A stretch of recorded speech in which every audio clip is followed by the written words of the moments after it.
Assalamualaikum warahmatullahi wabarakatuh. Di video kali ini kita akan menganalisis ada 4 saham yang akan kita lihat bagaimana pergerakannya kemarin dan tindakan apa yang akan kita ambil hari ini. Apakah untuk kalian yang belum punya saham-saham ini, apakah kita sudah bisa mulai mencoba untuk masuk, ataukah kita masih menunggu di waktu yang tepat agar risk reward kita lebih bagus lagi? Ataukah untuk kalian yang masih punya saham ini, apakah kita sudah bisa take profit, ataukah kita malah sudah harus keluar ya, dimana saham-saham ini sudah berada atau ngejebol area supportnya? Oke, nah, sebelum kita lanjut ke sana, untuk kalian yang belum subscribe channel ini, bisa subscribe terlebih dahulu. Dan jangan lupa nyalakan lonceng notifikasi kalian agar kalian tidak ketinggalan dari video-video yang akan saya upload ke depannya. Oke, lanjut aja. Untuk saham yang pertama yang akan kita lihat adalah saham SCMA. Oke, kalau kita lihat SCMA kemarin, ternyata dia kemarin menguat ya, walaupun candlenya masih merah, tapi di sini bisa dibilang ada perbedaan di mana closing dengan open di hari berikutnya, di mana di tanggal 20 Mei dia closing di harga 226 dan kemudian di tanggal 22 dia opennya di harga 228. Jadi opennya lebih tinggi ya di sini.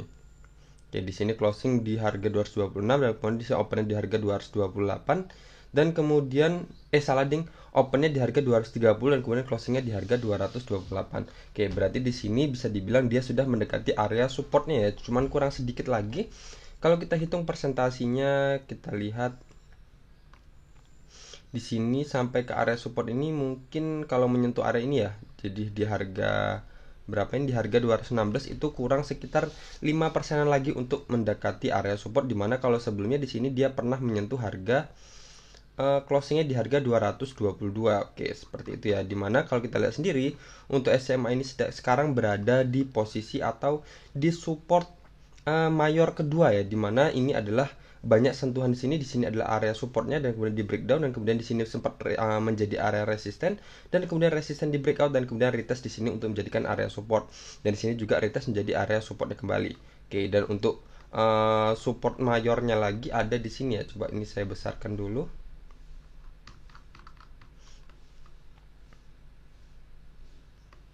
Oke, seperti ini. Kalau kita lihat, kita hubungkan dengan pantulan yang ini dan pantulan yang ini, apakah ada hubungannya? Oke, ternyata ini adalah area resisten sebelumnya. Berarti kalau seumpama support ini ditembus juga, ini adalah support mayor berikutnya, dimana di sini adalah area resisten sebelumnya dan di sini adalah area retestnya. Jadi kalau saya besarkan seperti ini, nah di sini dia sedang retest ya, dimana di sini dia breakout dan kemudian dia sini retest dan kemudian sudah naik, dan kemudian di sini membentuk apa istilahnya? Ini saya hapus dulu biar kelihatan ya. Aduh, salah hapus. Nah, di sini adalah lower high keduanya. Di sini adalah lower high pertamanya, bukan lower ya, istilahnya retest pertamanya ke area supportnya, dan kemudian di sini kalau sumpah dia nanti mantul, berarti ini adalah lower high yang keduanya atau pertamanya. Dimana kalau kita tarik garis seperti ini, maka akan terbentuk pola seperti ini dan pergerakannya akan bergerak seperti ini ya. Oke, jadi seperti ini ya mungkin. Nah, jadi sekarang kita lihat daily-nya, apakah kita sekarang sudah bisa mulai masuk atau belum ya. Nah, jadi misal di sini kalau kita lihat, ini garis ini tadi kalau seumpama nanti di sini ada pantulan ya, atau dari di support ini dia kembali mantul, tapi kalau enggak berarti ini kita hapus aja dulu ya. Oke, jadi secara teknikalnya kalau kita hitung dari risk rewardnya sendiri, kita masuk di harga closing kemarin dan cut loss kita di satu tick aja di bawah area sini, di bawah harga 200 di bawah harga 204 ya cut lossnya. Jadi misal aja di harga 200 dengan presentasi 12,28%, berarti masih bisa dibilang masih cukup tinggi ya persentase cut lossnya. Jadi ada baiknya kita tunggu aja lagi dia kembali, atau kita dapat harga lebih murah lagi untuk mempersempit persentasi cut loss kita dibandingkan saat ini. Jadi misalnya kita jemput aja dia misal di harga 216-annya, jadi kita sabar aja dia turun ke bawah untuk kita dapat resiko lebih kecil daripada kita maksain masuk sekarang, dimana persentase cut loss kita lebih dari 10%. Ataupun kalau emang mau masuk silahkan, gak masalah, tapi dicicil ya, jangan langsung dimasukin semua. Misal dana kita ada 1 juta untuk membeli saham SCMA ini, kita bagi 3 aja, jadi masuk aja dulu 300.000. Nah, nanti kita tinggal tunggu apakah dia lanjut naik ataukah dia kembali turun. Kalau dia turun kembali ke support, baru kita tambahin lagi 300.000 berikutnya. Jadi Nah, nanti kalau dia baru ada indikasi dia sudah mantul atau sudah candle sudah menghijau, baru kita tambahin dana kita semua. Jadi cicil-cicil masuk terlebih dahulu ya, untuk meminimalisir persentasi cut loss kita yang sebenarnya kalau kita masuk full di sini, persentasi cut loss kita sudah lebih dari 10%. Jadi untuk saran saya, pantau aja dulu saham SCMA ini, dia mendekati area-area harga 216 dan batas bawahnya adalah di harga 204. Selagi belum melewati harga 204 berarti masih aman. Tapi kalau 204 sudah dijebol, dia ada kemungkinan akan kembali ke harga 142 atau di harga 120 nya ini. Oke, seperti itu ya untuk SCMA. Dan untuk yang masih punya ya terserah kalian ya. Jadi kalau misal kemarin beli di harga 252an, ya mungkin ya sama ya, tetapan batasan cut loss awal adalah di 1 tick atau 2 tick di bawah harga 204, misal di harga 200 nya ini.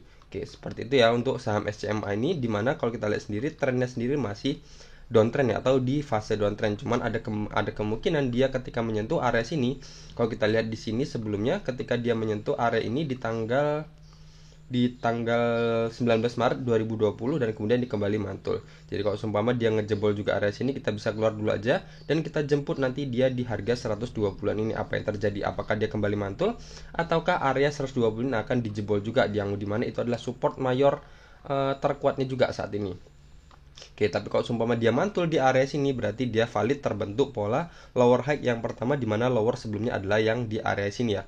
Oke, seperti itu untuk SCMA ya. Selanjutnya ada saham bank. Ini adalah Bank Aladin Syariah ya. Jadi di sini sendiri saya sebenarnya pingin sekali untuk membeli saham ini, tapi sampai sekarang trennya juga masih kurang baik ya. Dimana kalau secara trennya sendiri dia bisa terlihat jelas dengan cukup menggunakan garis MA50 dan MA200 nya sudah kelihatan bahwa saham ini sedang bergerak downtrend, dimana garis MA50 berada di bawah garis MA200 nya dan garis MA50 nya dan candle-candlenya berada di bawah garis MA50-nya. Dan di sini juga dia sudah ngejebol atau nge-breakdown area ini, dimana ini adalah area pantulan support sebelumnya. Dan di tanggal berapa nih? 25 April dia kemarin ngejebol ya area sini. Dan kemudian dia sudah turun dan harga 1170, dimana itu adalah pantulan sebelumnya juga sudah ditembus. Tetapi dia di sini ada pullback kembali atau bisa dibilang nge-breakout kembali harga 1170-nya, dan di sini adalah penentunya ya untuk saham bank ini. Apakah nanti ketika dia menyentuh harga 2030, apakah dia akan lanjut nge-breakout? Apakah dia di sini hanya untuk meretest aja? Jadi dia kalau saham itu nge-breakout atau nge-breakout resisten, dia akan kembali retest untuk menjadikan resisten yang ditembusnya untuk menjadikan area support selanjutnya. Jadi kalau support ditembus, dia akan kembali naik lagi ke atas untuk meretest area support yang ditembus tadi untuk menjadikan area resisten. Jadi kalau di sini dia nggak berhasil menembus harga 2030 ini, maka dia akan kembali lanjut turun lagi, dimana ini adalah area retestnya ya, seperti ini. Oke, seperti ini ya. Jadi kita awasi aja untuk saham bank ini. Jadi kalau emang kita mau masuk, kita nanti aja masuk ketika dia sudah berada di atas MA50 nya, misal di harga 2095 atau di harga 2100-an ya, seperti itu.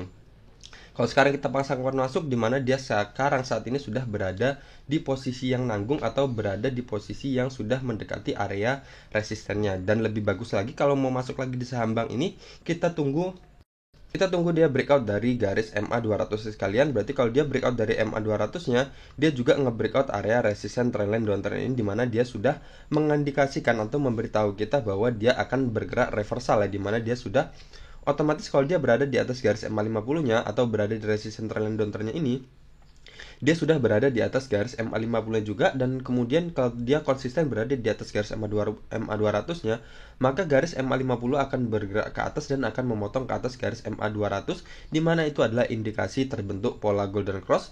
Itu adalah kode ketiga di mana dia memberitahu kita bahwa dia akan bergerak reversal atau akan bergerak uptrend, di mana fase downtrendnya akan berakhir ya.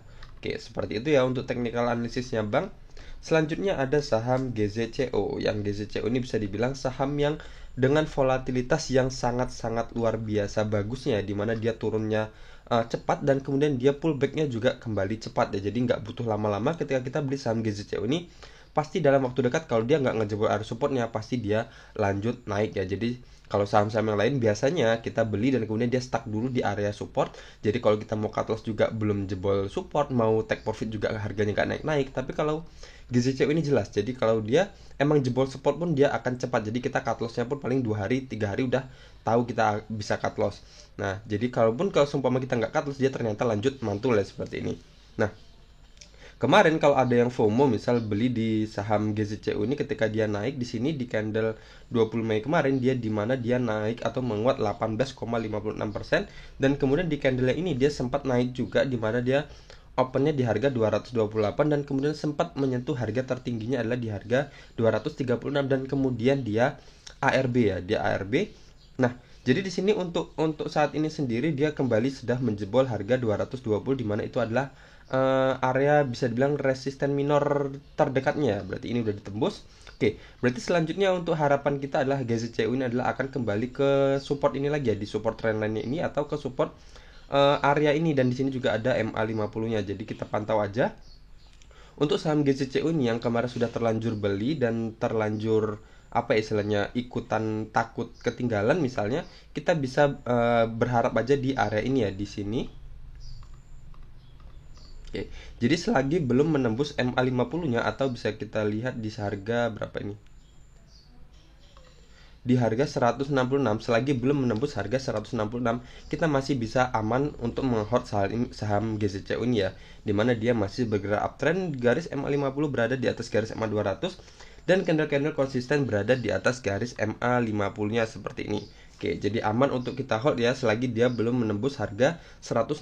Tapi kalau seumpama dia sudah menembus harga 166, kita bisa keluar dulu aja di mana itu adalah kode awal dia sudah ngejebol garis MA50-nya. Dia memberitahu kita bahwa aku akan bergerak downtrend ya, atau aku akan bergerak reversal dari pola uptrendku dan aku akan bergerak downtrend. Mungkin seperti itu kalimatnya.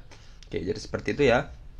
Dan untuk yang belum punya, kita bisa tunggu aja dia di area atau di 3 support ini, atau bisa di garis MA50-nya, yang dimana garis MA50-nya saat ini adalah berada di harga 172. Jadi kita jemput aja di harga-harga 170-an ini ya. Dengan batasan cut loss kita masih sama di harga 100, di bawah harga 166 aja untuk saham GZCU ini. Oke, jadi kita pantau aja di mana saham GZCU ini sangat-sangat bagus dengan volatilitas sahamnya yang bergerak bisa dibilang sangat-sangat cepat. Turunnya cepat dan kemudian kembali naiknya pun cepat. Jadi informasi yang diberikan kepada kita jelas ya. Jadi kalau emang kita bisa hold dan bisa take profit, dia akan memberitahu seperti itu. Tapi kalau emang sudah waktunya dia jebol di support dan kita harus cut loss, dia juga cepat memberikan waktu itu. Jadi dia nggak labil ya. Oke, selanjutnya ada saham Antam. Oke, saham Antam ini kemarin ketika sebelum open market di tanggal 23 Mei ada sentimen positif di tanggal 22 Mei di mana kalau nggak salah pendapatan Antam itu naik drastis ya. Nah, dan benar aja kemudian di sini kalau bisa kita lihat di tanggal 23 Mei kemarin dia opennya di harga langsung bisa dibilang opennya ngegap ya di sini. Di opennya dia di harga 2560 di mana kalau candle sebelumnya dia closingnya di harga 2490 ya, kayak di sini. Nah, dan kemudian dia lanjut naik menguat, harga tertingginya adalah di harga 2670 di mana otomatis dia sudah ngejebol atau nge-breakout area ini ya, dimana ini adalah area resisten sebelumnya, dimana itu harganya adalah di harga 2630. Tetapi ternyata waktu dia closing dia akhirnya melorot dan kembali closing di bawah area resisten itu. Jadi breakoutnya cancel ya. Oke, jadi seperti itu. Nah, tapi kalau untuk trennya sendiri saat ini saham ini sudah bergerak lebih baik ya istilahnya, dimana dia sudah bergerak kembali di atas garis MA50-nya, dimana sebelumnya dia turun dan tetapi masih tertahan di MA200-nya dan sekarang sudah kembali berada di atas MA50-nya. Walaupun dia sekarang sudah masih berada di area resisten ini, tetapi secara tren dia masih bisa dibilang valid bahwa saham ini masih bergerak uptrend dengan syarat MA50 berada di atas garis MA200 dan saat ini candle-candle masih berada di atas garis MA50-nya. Jadi untuk saham ini sendiri sebenarnya masih aman untuk kita hold ya selagi dia masih berada di atas garis MA50 atau maksimal masih berada di atas area ini ya, di harga 2180 ini, dimana di harga 2180 ini adalah area support sebelumnya ya. Jadi selagi dia belum menembus harga 2180 ini berarti masih aman untuk kita hold ya. Oke, seperti itu. Dan untuk target terdekatnya mungkin kalau yang kemarin masuk di harga-harga ini ya, target terdekat kita adalah di sini ya, di harga berapa ini? Di harga 2490 di mana itu adalah area resisten tertinggi terdekatnya ya. Jadi misal kalau kita masuk di harga closingnya kemarin, misal kemarin kita masuk ketika close order ya, misal di harga 2530 dan target kita adalah di harga 2400 berapa tadi? 2.940 dengan presentasi take profit kita adalah 16,26%. Tentunya untuk kalian yang belum masuk ke saham Antam ini, saya sarankan jangan masuk dulu ya. Jadi kita tunggu aja dia valid breakout dan bertahan tetap di atas harga 2.630-nya. Tapi kalau untuk masuk sekarang saya belum menyarankan ya, dimana di sini ada kemungkinan juga dia akan kembali mental lagi dan kembali turun ke EMA 200-nya atau kembali ke area support 2.230. Tapi kalau yang sudah terlanjur beli dan punya saham ini, jangan dijual dulu. Jangan dijual kita masih ada harapan di MA 50 dan ada agak harapan juga di MA 200-nya di sini, dan masih ada harapan juga di area 2180-nya ini. Dan mengingat sendiri saham Antam ini adalah emiten yang bisa dibilang cukup bagus ya, dengan sentimen-sentimen positifnya bisa dibilang cukup sering ya untuk saham Antam ini. Mungkin kemarin ini di momentum ini dimanfaatkan Bandar dengan sentimen yang muncul, atau jangan-jangan sentimen yang muncul kemarin adalah permintaan Bandar di mana Bandar ingin jualan ya. Oke, seperti itu ya. Kalau dari RSI sendiri di sini baru aja dia terbentuk pola golden cross ya, dimana di sini sudah memotong garis kuning ya, garis ungu, tetapi di sini dia secara polanya atau grafiknya dia masih tertahan di area resisten 50-nya. Sudah breakout ya malahan ya. Oke, kalau dari RSI dia sudah breakout, tapi kalau dari candlenya dia masih tertahan di bawah area resisten areanya ini. Oke, seperti itu ya untuk analisis kali ini. Jadi 4 saham sudah kita lihat bagaimana pergerakannya, dan terserah kalian bisa simpulkan sendiri tindakan-tindakan apa yang akan kalian ambil dari analisis kali ini. Oke, sekian aja dari video ini. Semoga video ini bermanfaat, dan jangan lupa untuk kalian menonton video ini bisa like dan komen di bawah kalau masih ada pertanyaan yang perlu kita diskusikan. Assalamualaikum warahmatullahi wabarakatuh.